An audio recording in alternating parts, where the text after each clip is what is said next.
Was it your intention to read the whole brief, 25 pages? Mr. Chairperson, due to time constraints, what we will be doing is highlighting text of the brief. We will not be reading the brief in its entirety. Just so that we have clarification so we're following. Go ahead, Mr. Chairperson, members of the committee, my name is Joan Sellar and I'm President of the Manitoba Division of CUPE. The Manitoba Division of the Canadian Union of Public Employees welcomes the opportunity to address this committee of the Manitoba Legislature about Bill 70, the Public Sector Compensation Management Act. CUPE represents over 19,000 public sector workers in Manitoba's hospitals, nursing homes, healthcare units, social services, municipalities, and school boards. Of these, close to 8,000 will be directly affected by this legislation. We thought it was important enough to present jointly this brief to the committee our National Secretary Treasurer, Judy Darcy from Ottawa, who is also a Vice President of the Canadian Labour Congress. I will be introducing the brief and Judy will be giving the body.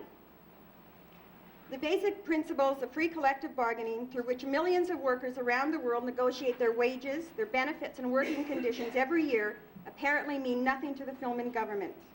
This government has, with one stroke of the legislative pen, succeeded in breaching a long, honorable tradition of negotiating in good faith and hammering out a mutually agreeable settlement through a process of negotiation, however tough the negotiations. Manitoba has not seen such draconian actions by a provincial government since 1919. It seems clear to us that this government has no principles and no honor when it comes to respecting working people's rights in the collective bargaining process. Moreover, a wage freeze at this time does nothing to assist the Manitoba economy in a battle against recessionary pressures. It is decidedly irresponsible of this government to take millions of dollars out of the economy at a time when the economy desperately needs leadership, which will boost confidence in the economy and increase consumers' purchasing power. Persistent and deliberate underfunding of social programs through reductions in transfer payments from the federal government has meant that provincial governments have had to assume some responsibility to ensure that social programs are adequately funded. The remainder of this brief will offer a more detailed examination of these points, along with documentation which will illustrate why the Filmon government has acted in a most irresponsible fashion and why this government should withdraw this legislation at once in favor of a more fiscally enlightened approach. Sister Darcy will continue with the brief. Thank you very much. I welcome the Judy Darcy, National Secretary Treasurer of CUPE. I welcome the opportunity also to address the committee and to lend the support of our national union, Canada's largest union with 400,000 members, to the presentation that Joan Sellar has begun. And I would like to highlight some of the issues that our brief addresses. The first one is the issue of the ability to pay. I understand that this government and the finance minister in particular has been trying to rationalize the wage freeze by saying that the province cannot possibly afford to pay wage increases for public sector employees. We believe that this issue of the ability to pay that is being raised by the government is at heart a political concept, an ideological concept, as opposed to an economic one. And in fact, in our experience, and certainly an experience that the government is familiar with from its own labor relations experience, arbitrators over the years, and in particular leading arbitrators in the last few years, have said very clearly that the ability to pay when we're dealing with issues like arbitrations for public sector employees, that the ability to pay should not be a determining factor. And I want to refer in particular to, I want to refer you on page 7 to a quote from one of Canada's most esteemed arbitrators that deals with this issue as it relates to arbitration, but it's certainly relevant, I think, where he said, "I determine that on balance, if the community needs and demands the public service, that the members of the community must bear the necessary cost to provide fair and equitable wages and not expect the employees to subsidize the service by accepting substandard wages." It's clear that the Filmon government has decided unilaterally to place the burden of paying for public services squarely on the shoulders of those who provide those services, and it does fly in the face of considerable experience and considerable a long history of decisions by arbitrators Our members and other public sector workers in this province are being forced, as a result of this wage freeze, to pay disproportionately for public services in this province. So essentially what you have is public employees facing double taxation. They both pay for public services in this province through the taxes that they pay as citizens. They also face the other part of the taxation is that they're now also being hit in their pocketbooks. You certainly know, we certainly know from our own experience that public employees have never backed down from tough negotiations. We have always played by the rules, whether or not we like those rules. When arbitrators have been called in order to decide wage increases in interest arbitrations, or if we're dealing with the final offer selection process, public employees often do not achieve the kinds of wage settlements that they like, but they take part in the tough negotiations and they live with the outcome of it. And we want to say very, very strongly that we believe that the Filmon government and Finance Minister Clayton Mannes do not understand the processes of free collective bargaining, of bargaining in good faith, and they do not understand the rules of how you play the arbitration game, and that this, what is an attack on public sector workers is happening essentially for blatant political reasons. I want to deal now with the issue of whether or not a wage freeze is good economics. And in a word, we would say, no, it is not. Bill 70 is based on bad economics. It is the experience of this country going back for a few decades now, the wage control certainly that we experienced in the 1970s and in the 1980s, that wage freezes do not foster economic recovery. In fact, wage freezes only serve to keep the economy in recession, and the earning power of Manitoba's public employees is being sacrificed, not for the well-being of all of Manitobans, but for the good of corporate economic interests. Some economists estimate that approximately $70.1 million will be taken out of the Manitoba economy as a result of this wage freeze. And that hurts all of Manitobans. It hurts the Manitoba economy because this is money that is lost to the Manitoba economy. It will never be spent on the purchase of goods and services as it would have been if it had been rightly allocated to workers in the form of wage increases. The wage freeze will have its biggest impact on low-income public sector workers. Certainly cabinet ministers who earn incomes in the area of $65,000 plus tax-free allowances are only going to suffer a minor inconvenience as a result of this wage freeze, while public employees in this province who earn on average $25,000 a year will have to struggle even harder in order to make ends meet. And I think it's very, very important for this committee to put a human face on this problem, to not think about this in terms of faceless statistics, to not try and depict for the public that this is an issue of fat cat bureaucrats who aren't going to make quite the high salaries that they usually do, of some paper pushers who aren't doing useful work for the citizens of this province. And we believe that is the way that the government is trying to depict it, when in reality, what we're dealing with here is mainly low-wage earners. And in the case of my union and in the case of the other public sector unions, we're dealing mainly with public employees who are women. And I think I want you to take a minute to look very carefully and to read very closely the statistics that we've spelled out that give a human face, not just the big numbers, on page 11. And consider the housekeeping aide who works at the Health Sciences Centre and who earns a maximum of $9.99 an hour. As I said, we're not talking fat cat bureaucrats here. We're talking $9.99 an hour, $20,130 a year.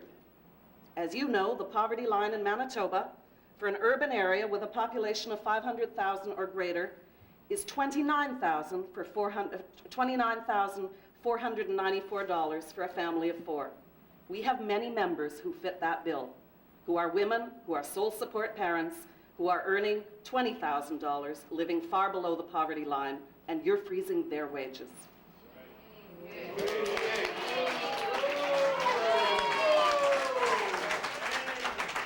The situation in smaller centres is no different. If you look at Portage La Prairie, a housekeeping aide earns a maximum of $9.94 an hour, or $20,029 per year. The poverty line for an urban centre with a population of less than 30,000 is just over $23,000 for a family of 4. We do not believe, and we do not believe that Manitobans think, that it's too much to expect in our society to be able to receive, for ordinary working people to be able to receive a living wage, a wage which allows a worker and his or her family to exist above the poverty line. And we believe that it is the responsibility of government also to ensure that the people who work for them directly or indirectly are able to live above the poverty line. The Progressive Conservatives tell us that the wage freeze was introduced in order to reduce the provincial deficits. But have wage restraints ever helped to reduce government deficits or reduce the taxes that were paid by other ordinary workers in the past? The answer is no. The wage control programs at both the federal and provincial level in the 1970s and the 1980s only meant that billions of dollars were lost in income tax and in sales revenues. Wage restraints, in fact, contribute to higher unemployment rates, and they prolong the recessionary pressures on the economy. And what we really need is to increase consumer demand. We don't need a wage freeze in order to pull the economy out of a recession. I want to touch just for a minute on the loss of purchasing power that this means for public employees in this province. If we use a relatively conservative estimate of 5.5% inflation for 1991, then the housekeeping aide that I referred to earlier, who works in the Health Sciences Centre, will lose approximately $1,107 in real purchasing power because of the wage freeze. That hurts that person. That also hurts the economy of Manitoba.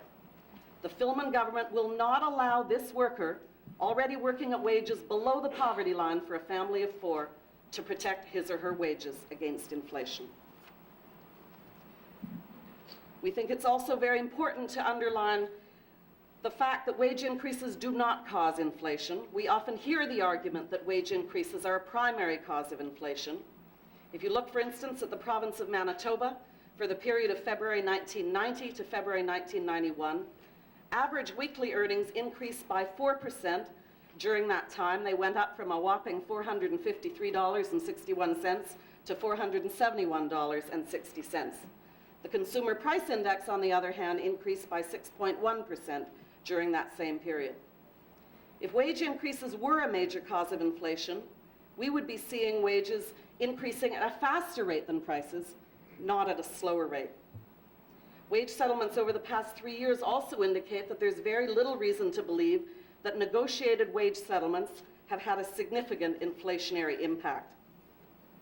And if you look at the table on page 16, you can see that wage settlements in all agreements trailed the rate of inflation in 1988 and in 1989.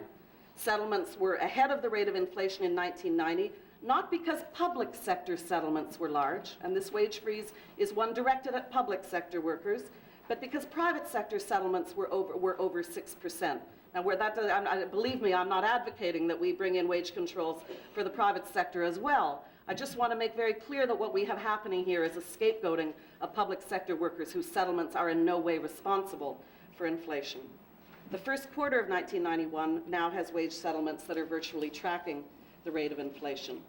But we certainly also know from past experience with other wage restraint legislation that inflation does not necessarily abate because controls are implemented. In 1975, for example, wage controls reduced the average Canadian worker's wage by 10%, but prices kept on rising until the CPI percentage increases reached into double digits. I want to deal now with some of the broader impact of Bill 70, because as we know, it freezes much more than wages. And I think it's very important that Manitobans understand very clearly that this is not just about freezing wages. Because not only are wage adjustments frozen for the 12-month extension period, but so are all other provisions of the collective agreement, including all non-monetary items. In other words, all terms and working conditions are frozen as well. Moreover, any term or working condition which contains an expiry date in the current collective agreement is not automatically extended for the 12-month period, but it expires on that specific date. And we believe that this total and absolute suspension of free collective bargaining is not merely unfair, it is an unconscionable act which demonstrates this government's complete disdain for its own employees and the employees of boards and agencies that are funded by public monies. Order,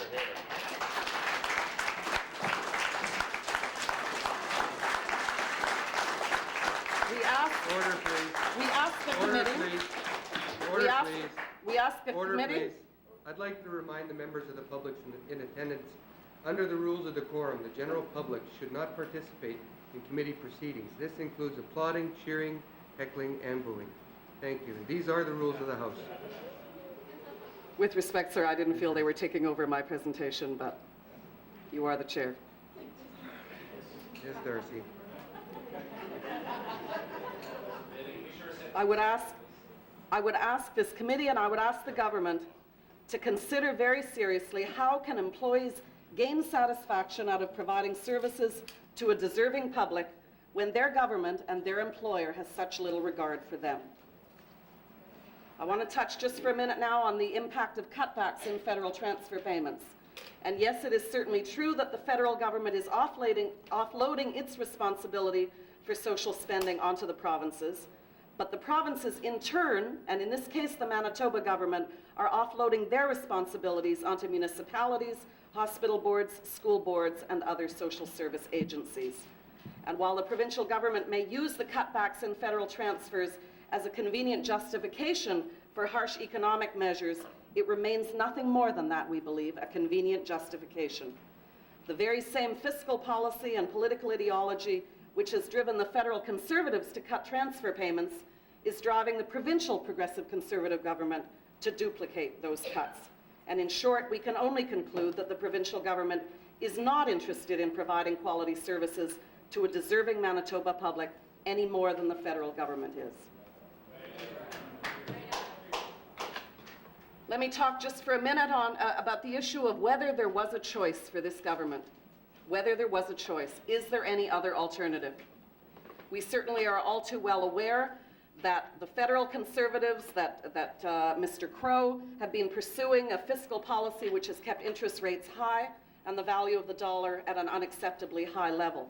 And that these policies, in combination with the disastrous effects of the Free Trade Agreement, have resulted in an unnecessary made-in-Canada recession.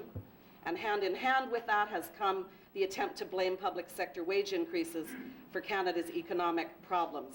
The federal government introduced wage controls in the federal public service and hoped, and unfortunately their wishes came true, hoped that provincial governments would fall in line, and the overwhelming majority of provincial governments have fallen in line.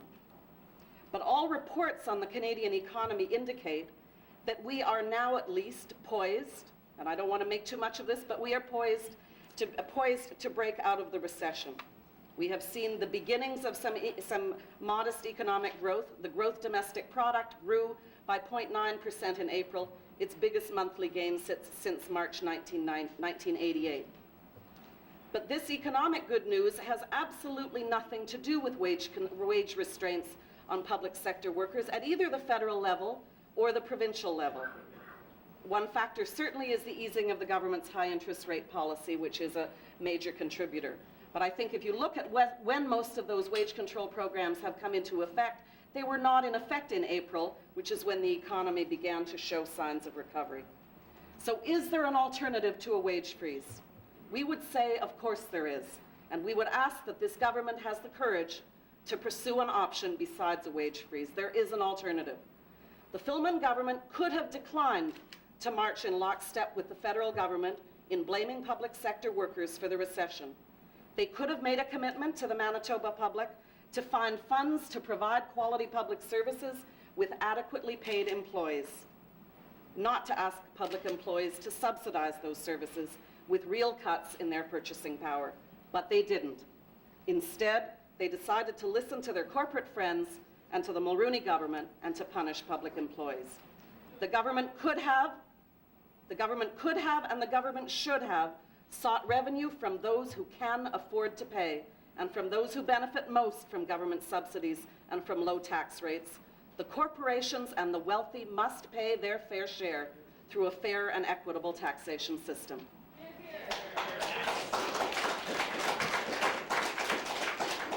In conclusion, I would just like to say that the Canadian Union of Public Employees believes very strongly that this government has made a serious mistake in pursuing a misguided strategy of introducing this wage freeze to deal with provincial economic problems.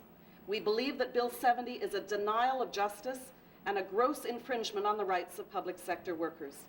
This legislation demonstrates very clearly the Filmon government's complete disregard for those rights and their disdain for workers who provide valuable public services to the citizens of Manitoba. Bill 70 is not the foundation for sound economic policy, which will lead to a recovery in Manitoba's economy. On the contrary, it can only worsen the situation. We believe that there is only one inescapable conclusion for this committee and for this government. The members of this committee must recommend the withdrawal of this regressive legislation. Thank you very much.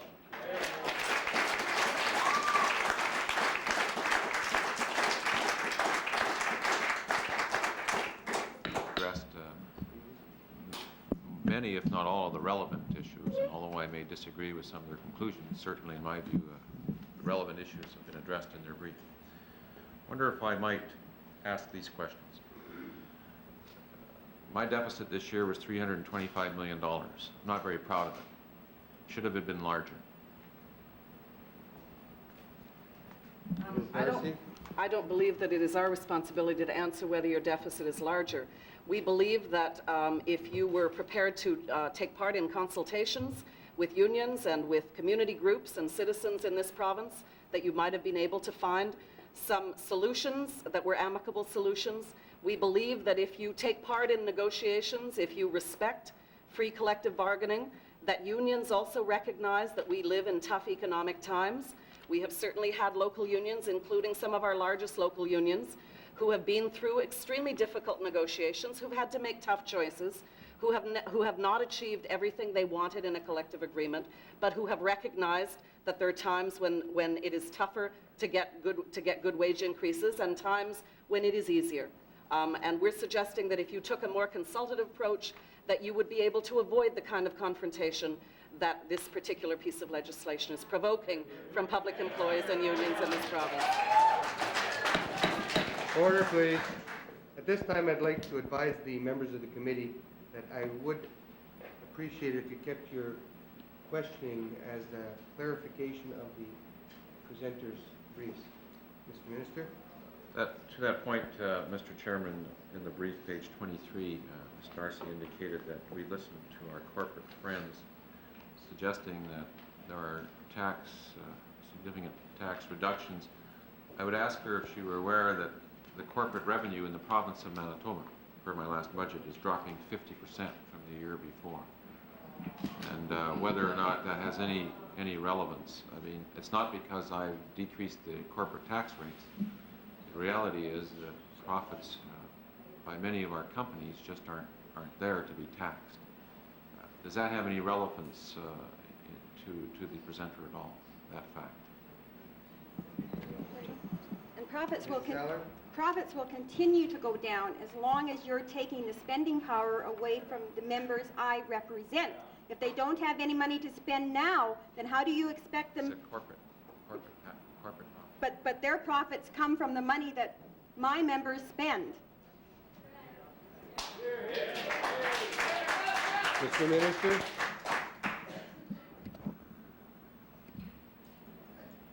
Mr. Speaker, Mr. Chairman, I would ask on page number 8, two concepts are used within the same sentence almost. They are in the same sentence. Collective bargaining and the arbitration game, to quote from the report. I would ask whether or not in concept these two issues or these 2 points are in conflict at all in the minds of the presenters. Ms. Darcy? Free collective bargaining and arbitration. With respect, sir, I do not understand the question that you're asking. I think that there are certainly things Mr. that we Ashton, can... for instance, is on the record. Mr. Minister? Mr. Ashton is on the record, for instance, for saying that arbitration in itself is in, and I'm paraphrasing, I'll let him expand it, is in conflict with free collective bargaining. Free collective bargaining is not arbitration. I would ask you whether you would concur with that, or indeed, is there any conflict between the two concepts? Ms. Darcy? With respect, sir, I don't think we're here to discuss whether all public employees should have the right to strike or whether there should be compulsory arbitration. What I was referring to, which I do believe is relevant, is the issue of ability to pay, and whether or not it is a legitimate criteria for government to use as one of the main underpinnings of a wage controls policy. And I referred to what very respected arbitrators have had to say on that issue, because it does affect the issue of compensation for public sector employees. The other question I think you'll have to deal with Mr. Ashton and with the unions in Manitoba. Mr. Ashton? Thank you, Mr. Chairperson, and I think the minister who wants to play some debating games should understand the root issue here is not a question of arbitration or final offer selection or negotiations. It doesn't matter if someone received an award under final offer selection, arbitration. Order, please. Order, please. Mr. Chairman. Order, please. Order, please.